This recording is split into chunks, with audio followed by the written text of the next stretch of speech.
lot of choices when I finished my second degree. Okay. And I had gotten accepted to the master's program in two areas. I was actually eligible for two scholarships. Wow, nice. And some people cannot even get one.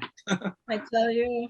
Honestly, I will say I was very privileged because I got a scholarship for my first degree and I didn't even apply for it. I had no idea like UE was looking for people with high GPAs, and it was three of us in the Caribbean who got it. Nice. And I was like, I got a scholarship. The whole Caribbean. Yeah, I was like, oh, okay, well, give to me, I'll take it, I'll do the degree, whatever. So, when I came back home, I did this show for my little brother's school at Orion. And there was a man, Mike Gomez, of Breve. So he was like, oh, we're looking for a singer. Because his singer at the time, I think was migrating or something. That was Golda. Shout out to Golda. And he was like, oh, we're looking for a singer. And I was like, okay, that's good for you. And then I was kind of like dodging it because in my head, I'm like, I went back to school to do my master's. And then one day, like he's like, when you come to the studio, I was like, one day.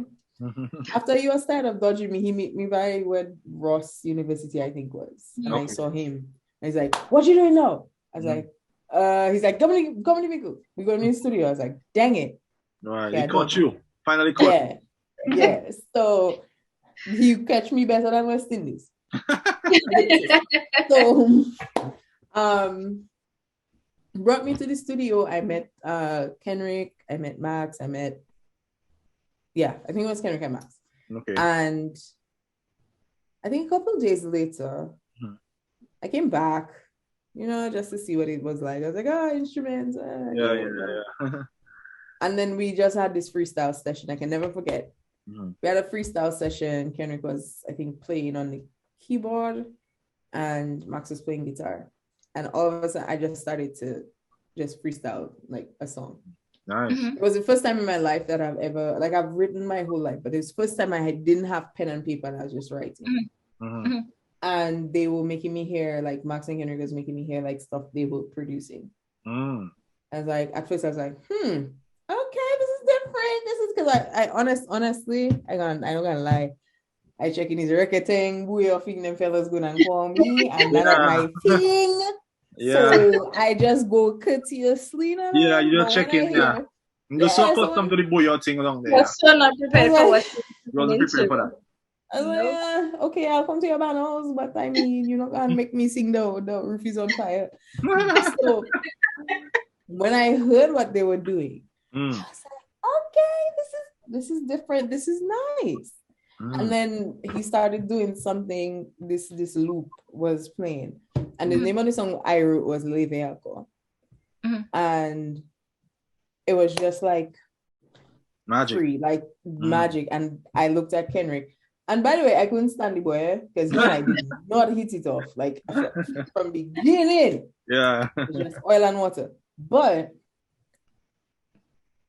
The chemistry musically I felt then, I was like, that's it. Yeah, I need to stick around. You need to stick around a little more. And then the more they showed me what they were working on privately, I was like, and I started writing to it. I was like, I'm going to walk away from my scholarship because I believe in what is happening. Wow, you walk away from a scholarship. I did. That was very powerful then. It was. And again, privilege, because the average person cannot go to their parents and tell them that they're about to leave a scholarship for school, free school. Yeah, but I check in, you know what? I believe in this, I'm passionate about this. And if I didn't go to Jamaica and see my peers, like imagine seeing Chronix when he was 19 years old with a backpack on the road selling CDs. Wow. And because he didn't have a band, he used our band to be his band and our backups and stuff. Wow. And then 2 years later, I see him touring every single place. And then seeing Protege do the same thing, and seeing the backup pyramid do the same thing, and seeing like right now the keyboardist he won an Emmy. Like seeing my peers doing this, I'm like, you know what? I need to take a leap of faith because they always encourage me to like do my own thing. And I was like, no, I like being a background singer. That was, so I was like, okay, I'm going to take the leap of faith. And honestly, I don't regret it.